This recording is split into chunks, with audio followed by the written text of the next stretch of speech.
Hi, and welcome to the second of two parts on these presentations of Stalin's Soviet Union, this section of the revolution in Russia. These are notes 12.4b, and this is, of course, Mr. Marx. We just talked about the Stalin getting control of the Soviet Union itself.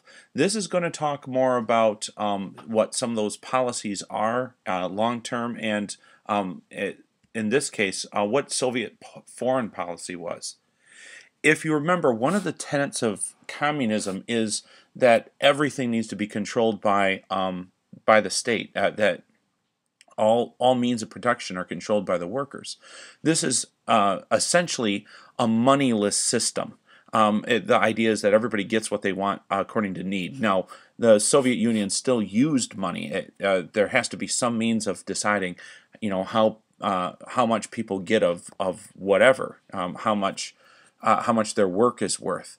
But one of the keys to this kind of economy is that it cannot exist if it needs to get the things it needs from countries outside of it that rely on money and rely on businesses. So one of the tenets of communist policy is that it has to take over the world. This is a pretty clearly stated goal, that once this revolution starts, the fires that it starts up in the hearts of the workers are going to spread all across the world. Well, people like those in the United States who support capitalism really don't like that idea of being taken over by this revolution and having their private property taken away from them.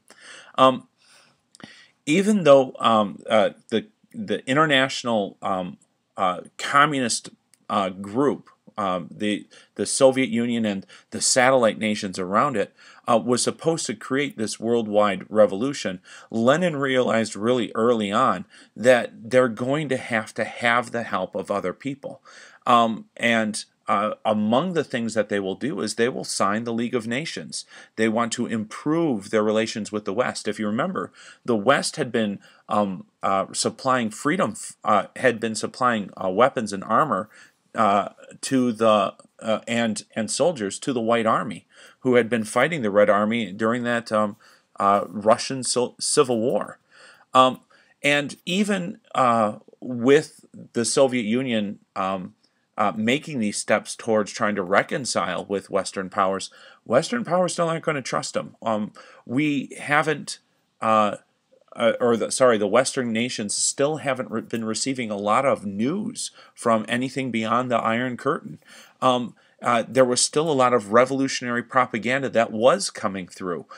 Radio stations that people were able to listen to were hearing lies being told about Western countries and such. So while the Soviet Union was trying to create an outside image of being a really kind of peaceful place, there were enough hints that on the inside they were not a group to be trusted.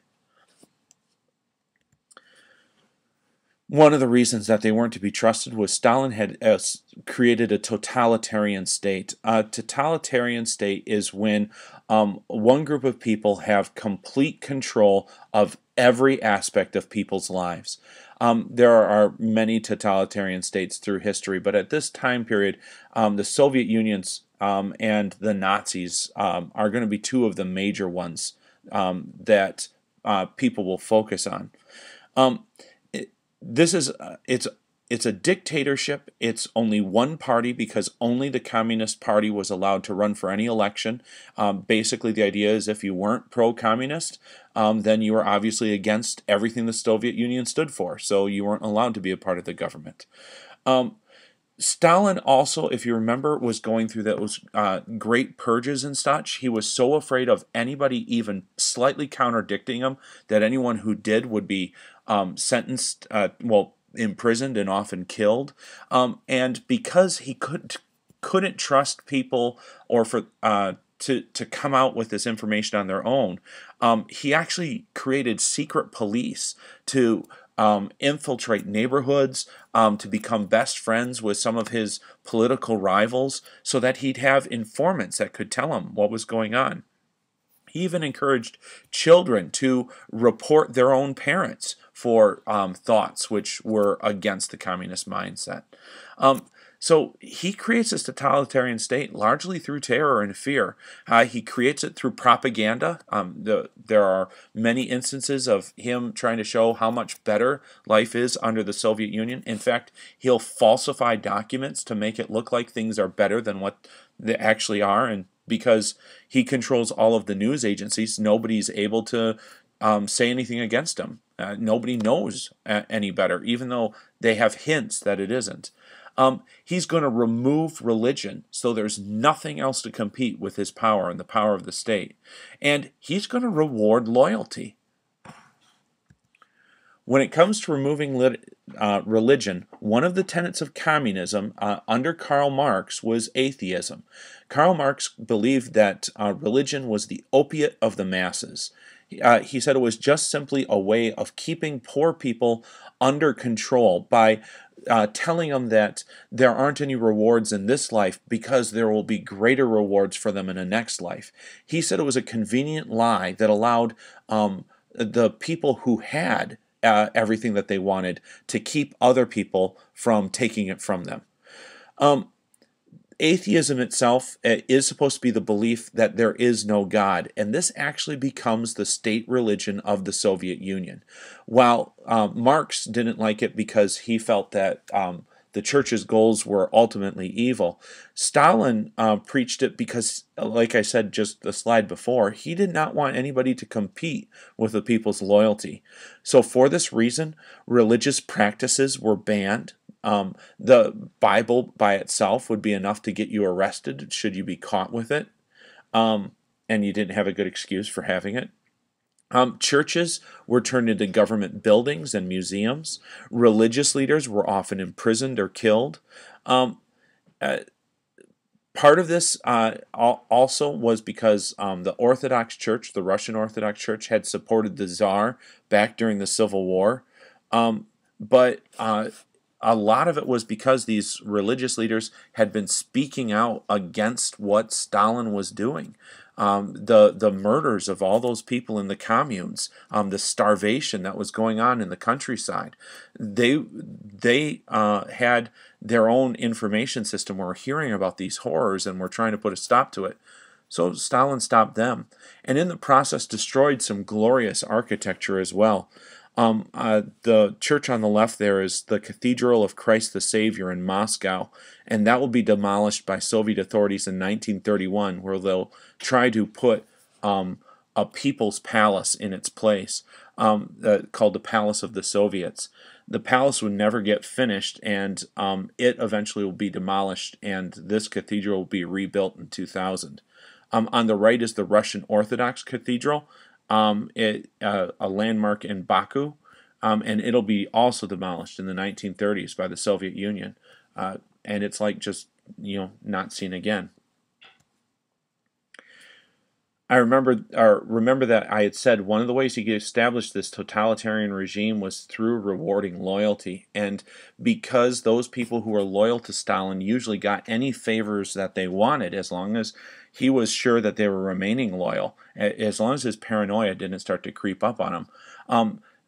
He gave them perks. He gave them luxury items, anything that they'd want. So while everybody was supposed to be equal under communism, George Orwell will later on say in his book Animal Farm, everyone is equal, but some are more equal than others.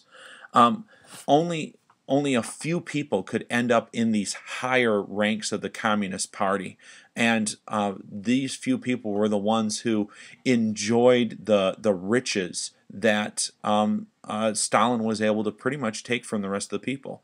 They had access to better food, they had access to better housing, better comforts, and they claimed that they needed these things in order to help them rule the government properly in order to better everybody else, that they deserved to have more as far as comforts and food because they were doing all of this hard work in order to make the Soviet Union great. And I also mentioned propaganda as a large piece of what he was doing. This leads to a type of art form that's called Socialist Realism. The pictures are supposed to depict realistic scenes, but it follows these socialist ideals. Propaganda, you see, doesn't just take the form of news or radio broadcasts. It can be paintings, it can be any other works of art. In this case, works of art that are used to show the glories of the Soviet Union. In the upper left-hand corner, the man in the middle with the hat, that's V.I. Lenin, and you can see him having a pleasant conversation with rural peasants. And if you remember, Lenin had been against Stalin becoming leader of the country. Well, Stalin has rewritten history to say that Lenin wanted him to be the leader and had handpicked him and groomed him to be a successor. So he often had pictures of Lenin almost as large as pictures of himself. In fact, Lenin's tomb was a major visiting site for Soviet citizens. In the upper right-hand corner, you see Stalin. He's there receiving roses from a group of adoring children. And the bottom two both show workers diligently working. And these were propaganda posters during Stalin's 5-year plans. You can see reality has been distorted. And this is one of the scariest things about what the Soviet Union, and especially Stalin in the Soviet Union, was trying to do. So as review, what was Stalin's foreign policy, or rather the Soviet Union's foreign policy under Stalin? What is a totalitarian state? And as a side note, how does Stalin achieve it? What was the new elite? Okay, and how did they get their power? And what was the role of socialist realism?